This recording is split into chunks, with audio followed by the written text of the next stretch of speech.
Welcome to Cooking with Perrin. My name is Perrin Vora.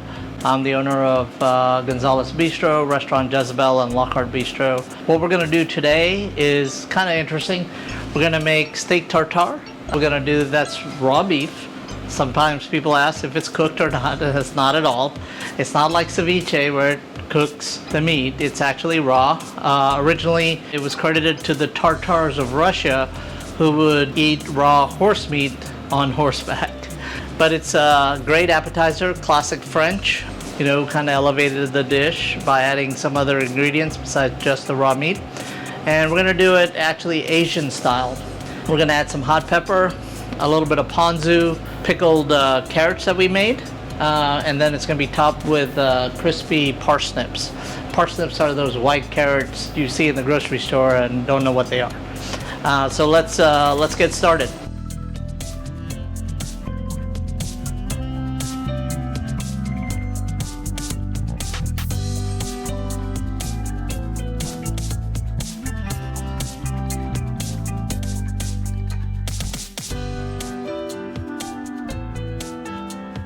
We're going to start with Wagyu. This is Texas Wagyu. It's a 50-50 breed of Black Angus. Wagyu breeds from Japan. The interesting thing of them is they always grade prime. They're going to have a lot more fat than your regular even prime beef, but the real key is how they melt in your mouth.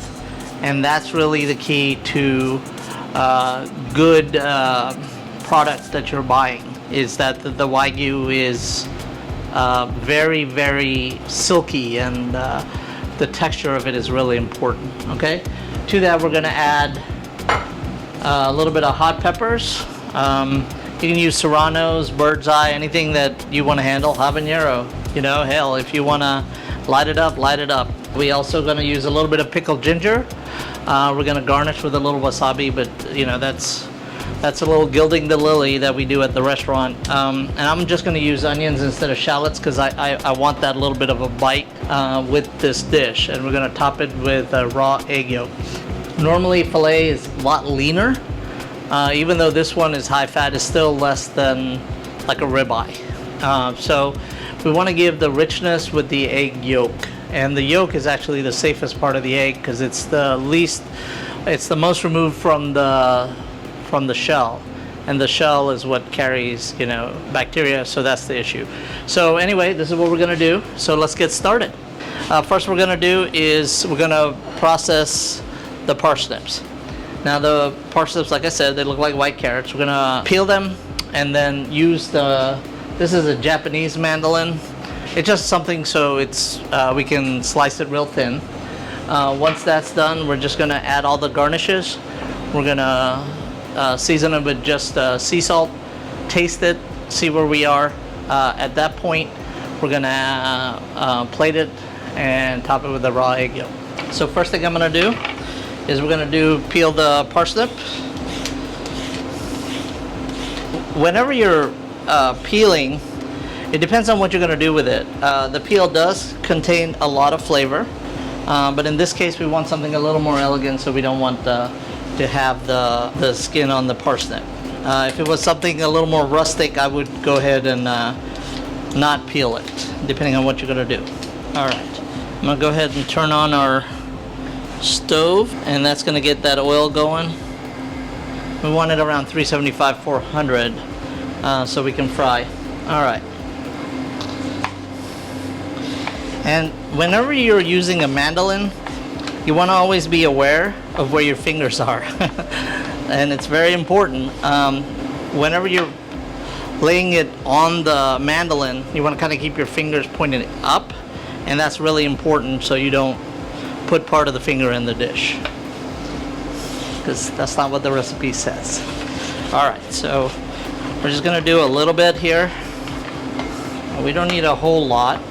The other way you could do this, if you're a little worried about the mandolin, is just use the peeler. And the peeler is nice because it'll give you a little more control on something that's odd shaped. And what we're trying to do with this is add a little crunchy texture to the dish as well. So it just makes it more interesting. Remember, whenever you're cooking, you want to add different texture. So there's always something going on, not only in your mouth, but flavor-wise in your mouth as well. Okay, so we got enough, I think, to get started. All right, so we'll just use this to kind of capture it once we get it out, and we'll use a slotted spoon for frying. So we'll let the oil heat up right down. In the meantime, let's get everything ready.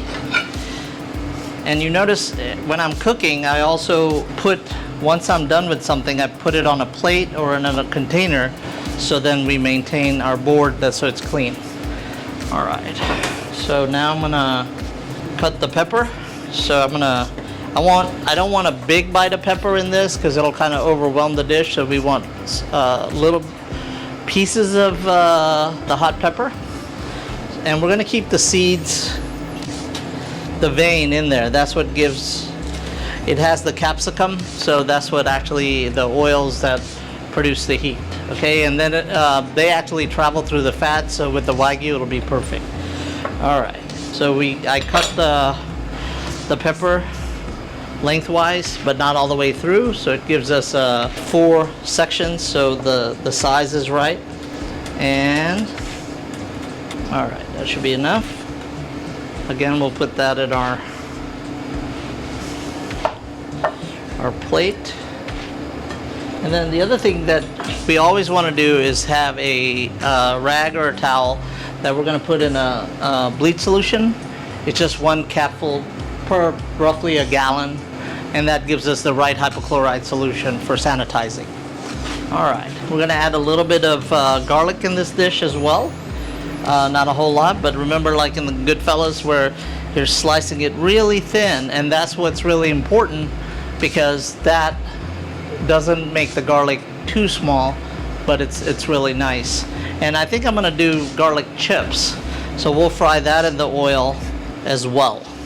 And remember, whenever you're cutting, you want your knuckles where the knife is gonna go over, it doesn't ever go above, and that's why you want kind of like a wide knife. All right, and always look at what you're cutting, because otherwise you can't be too consistent. All right, so that's enough for the garlic. And again, we're going to put that on our little mise en place, as they say. Mise en place is just a French concept word that kind of means everything in its place. All right, and then I'm going to put a little bit of sweet peppers, just to kind of give it a little more color. Kind of think of like confetti. Cut those small as well, and that's called a brunoise. It's that small fine dice. So we're gonna first cut them into little, what they call batons, and then that'll be cut into our brunoise. Now this one has a little bit of the pith on it, so we'll leave that out. All right. And you see, I'm not going too fast, but what we want to do is always finish dicing. Once the dice is ready, we can use a knife to scoop it up. Again, put it in our mise en place. Quick wipe again. Wipe the knife down, because if you use it to cut something else, we don't want to transfer that flavor. It's very important. All right, I'm going to add a little pear to this too. Here we have a little Comise pear, and that's going to add a little bit of sweetness and juiciness, because we're kind of doing this Asian style. All right, and we're just going to leave this as batons or little sticks. And if it's going to be a while before you mess with it, you know, they'll darken, so you definitely want to also keep that in water if that's the case, if you're not going to get to it right away. Okay, and we are, so it's all good. All right, now our mise is almost done. We're going to have a little bit of pickled ginger as well as a garnish, and then this is the pickle of the carrots that I made. We just put it, we made a simple pickling liquid with red wine vinegar, a little bit of dry spices, coriander, dill seeds, and things like that. All right, you can use whatever you want. Add a little sugar and salt. All right, so again, we're gonna brunoise And now we got space for it, and that's 90% of the prep right there. Easy peasy. All right, so now let's get to our Wagyu. We're gonna take our Wagyu and we're gonna dice this up. We don't want it too fine, but we don't want it too thick. You want it completely clean. Here's a little bit of fat. We're gonna take that off. Again, cut it into strips. That will cut again in half, and then we'll dice that. Again, see how I'm going over it, so the chance of cutting myself is reduced greatly. Alright, let's get our wipe our knife, move some stuff out of the way, and I want a little bit of onions like we said, so we'll just cut a little piece off the end, take the peel off. And whenever you're dicing onions, there's a couple of different ways to do it. You know, you could cut slices and then dice it, but I prefer not to do that. Okay, so we're gonna dice the onions. The easiest way to do that, let's move this out of the way again, and we will cut that up in just a second. When we're dicing the onion, the other way to do it is you wanna cut it horizontally, depending on how thick you want it, and then vertically. And then, so we're gonna cut that horizontally. I don't go all the way through. Notice how I keep my fingers up. At that point, now we're gonna cut vertically. You know, it's funny, because like women always lie about their weight at the DMV on your license. Guys always lie about the height. We get at least an inch taller on the license. All right, so coming through. Now, we're just gonna follow through and cut nice, fine dice. Okay, that's all we need. We're gonna take some of the bigger pieces. We're gonna use that for stock. And now here we have our fine dice of the onions. We're gonna put that right next to the peppers. All right, I think that's probably enough. All right, again, wipe, keep your station clean or I will kill you. Now let's finish up with the steak in just a minute, but before that, let's go ahead and fry off our parsnips. We got the oil hot, ready to go, and we're gonna put it in. We're gonna start stirring right away. And it looks darker than you think it needs to be, but it'll stay crisp at this point. Okay, and if you burn it, just do it again. It's not that big a deal. All right. Leave it on this, let it dry out. I'm gonna shut this off and let it cool a little more because we want to cook our garlic a little less, and that's very important. In the meantime, while it's cooling down, let's go ahead and dice up our beef. All right, same thing. We're just gonna cut into nice medium dice. Okay, that's it. So now we wipe everything down again so we don't cross-contaminate. And we are ready to go. Now when you're frying garlic or onions or things like that, you want to really control that heat rate, and you want to give it lots of room to blow off the excess moisture in it. So what we're going to do is just transfer it, a little bit of this oil. We don't need a whole lot. Put this guy in the back. Now, go ahead and throw our, and by putting it in a cold pan, we also cooled it down much faster than it would normally take. So again, a little stir. And now you can also use the leftover oil as garlic oil to season things. I'll turn it up just a little bit. Remember, the stove is not on and off. So you can turn it low, you can turn it medium as well. While that's going, we can go ahead and start arranging our tartare so we can get that ready.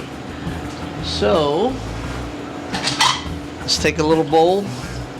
We're gonna go ahead and add our beef. We're gonna add our hot peppers. We're gonna add the onions, a little bit of the peppers, and the pickled carrots.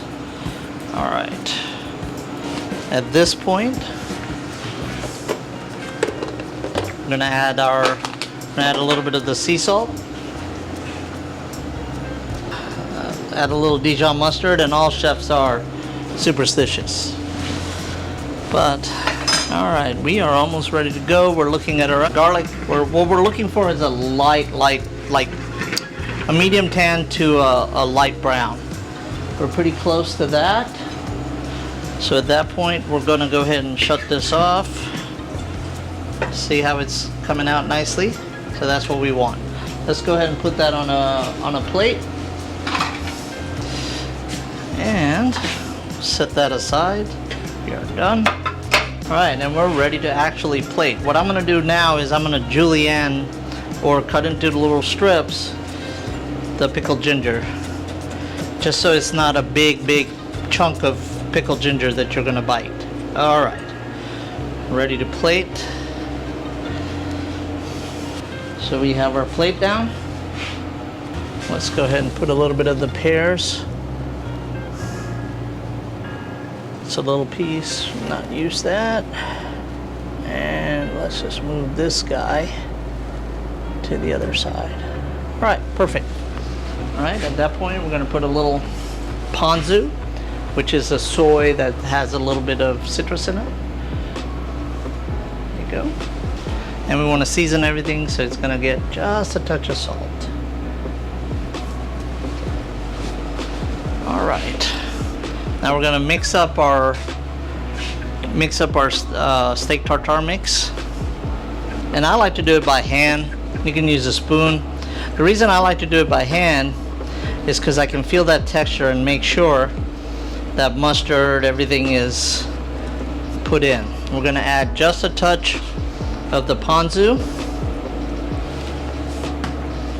Okay. And the mustard we use is Dijon. You could use the Chinese spicy mustard as well. All right, once we got this mixed, now let's taste it for seasoning and overall flavor. Delicious.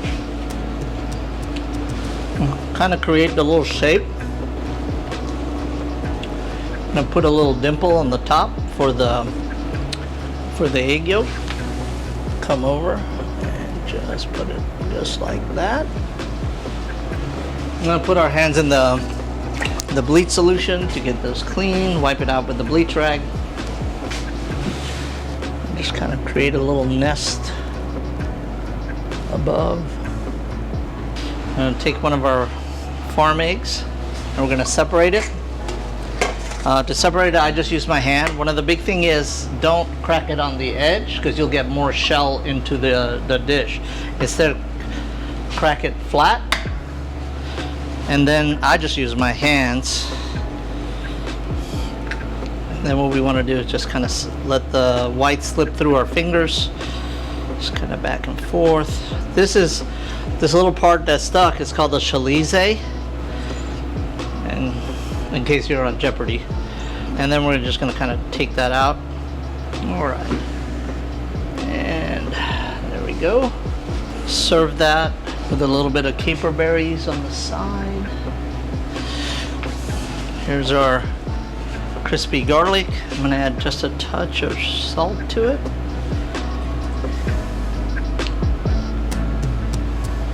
And that'll add a nice little crunch as well. Okay. And then the last I'm gonna do is I'm gonna get some of this parsnip. Now I don't want too much because it's gonna kind of take away some of the flavor of the beef itself. All right. And we're just gonna put it right on top. All right. Let's go ahead and put a little bit of microgreens because I have them. And that's a nice little greenery around. All right, that's our first dish. Thank you for coming to Cooking with Perrin. This is our Wagyu tartare, Asian style. It's kind of spicy, but it also has a lot of depth, and then you get to actually taste the beef itself. So, awesome. All right.